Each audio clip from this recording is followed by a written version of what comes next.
Hey, it's me, MLB. Here's Torn Down the Middle chapter 47, and this one is titled Rehearsals. You had a bit of a restless sleep that night. Every time you woke up, you felt that tightness in your chest come back, but you tried your best to just push it aside and focus on something else, like going over your lines for the play.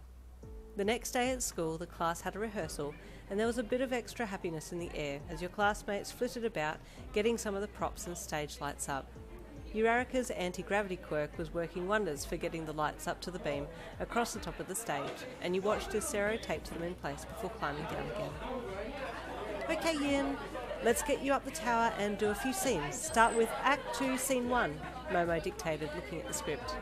You nodded, walking around behind the tower prop and climbing the ladder to get to the makeshift landing that was set up, as the tower hadn't been fully completed yet. You cleared your throat. Oh, Romeo! Romeo, wherefore art thou? You hollered clearly and poetically. What the hell, woman? Right here! You don't need to shout, Bakugou yelled back at you from somewhere behind the stage. Learn your bloody lines, you hemorrhoid, you bellowed back at him. You're ruining the play!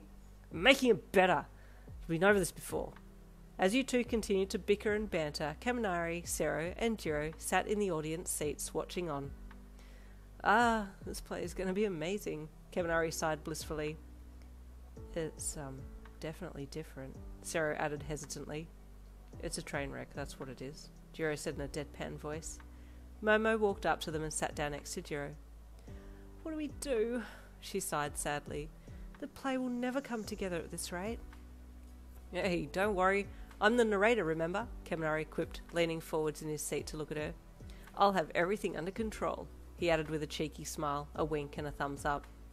It's like giving control to a toddler, Jiro commented. Are you meaning me, or? Kaminari asked, looking at Jiro. She just turned her head painfully slowly and stared at him with a dead look in her eyes. You have absolutely no faith in me, he said with a dramatic sigh. Momo leaned forwards and put her face in her hands, moaning pitifully as she rested her elbows on her knees. The days counted down to the play, and you had developed a new habit to curb the strange tightening feeling in your chest and pulsating heart, flicking your hands. Both Shoto and Katsuki had noticed this, but neither of them asked you about it, as it just seemed to happen sporadically and for short bursts, and then you would stop and focus on something else. 2 days out from the play, you and Katsuki were due for a dress rehearsal.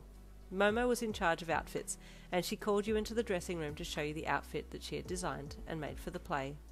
She had taken your measurements earlier, so the dress would fit perfectly. You walked in and gasped when you saw what she'd made. Momo, this is gorgeous! Isn't it? She squealed proudly, clapping her hands excitedly at your reaction. Try it on!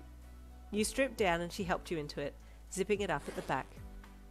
You looked up into the mirror in front of you and covered your mouth with your hands with silent delight. Oh, it's amazing, you finally said. I'm so glad you like it, she said again with a giant smile. Now I just need to get Bakugou in here to put his on. I'll get him, you said, turning and stepping out of the change room in your gown. You walked down the hall to the stage area and entered. Oi! Aggressive firework, you're up, you called, locating Katsuki in the room as he had his back to you. Huh? He snapped, spinning around to give you a piece of his mind, but he stopped short when he saw you. What? You replied casually, seeing his dumbfounded expression. Nothing, he snapped, a light blush dusting his cheeks as he turned his head to the side. Okay, well, you need to go and get your outfit, you said. He walked over to you, intending to walk past and out the door, but you grabbed his arm, and his head snapped over to you as he peered at you intently. What? He snapped. You're lying about the nothing part, you teased cheekily, using his own line against him. You weren't really expecting him to answer, but he did. Fine, he mumbled, still with blush and his eyes averted. You look amazing. Your heart fluttered, and you let go of his arm, and he walked past you and on down the hall. Finally, Bakugou returned in his outfit, and you almost had a nosebleed. He had on a plain white shirt that was open at the front and cut in a V, showing off his decent set of pectoral muscles. Parts of his collarbone were visible too, and the sleeves were rolled up just enough to show off the lower portions of his biceps.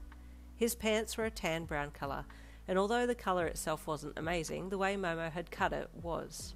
Your eyes lingered on his body for just a split second too long, and he smirked as he caught you checking him out. He stalked towards you and wrapped an arm around your waist to your back, dipping you slightly as he pulled you into him. Juliet likes what she sees, he said lowly as his crimson eyes smouldered with pride of knowing that you liked how he looked. That makes us even then, you replied with a devious smirk. He huffed in amusement and let you go. Okay, let's practice, he grunted. As he walked away, you watched his perfect ass in motion. I wonder how Shoto would look in that outfit. You looked across to where Shoto was helping with some things, and he caught you looking at him, taking the opportunity to come over. You look amazing, Yin, he complimented you. Oh, thank you, Shoto, he said shyly. Oi, you coming pizza roll? Bakugou called from the stage. I better go, he said sympathetically to Shoto as he headed for the stage. Surprisingly, Bakugou was better at his lines this time, occasionally throwing in the odd swear word here and there, but it was much improved from previous practices. And there ends chapter 47. Stay tuned for chapter 48 tomorrow. This is going to be part 1 of the play.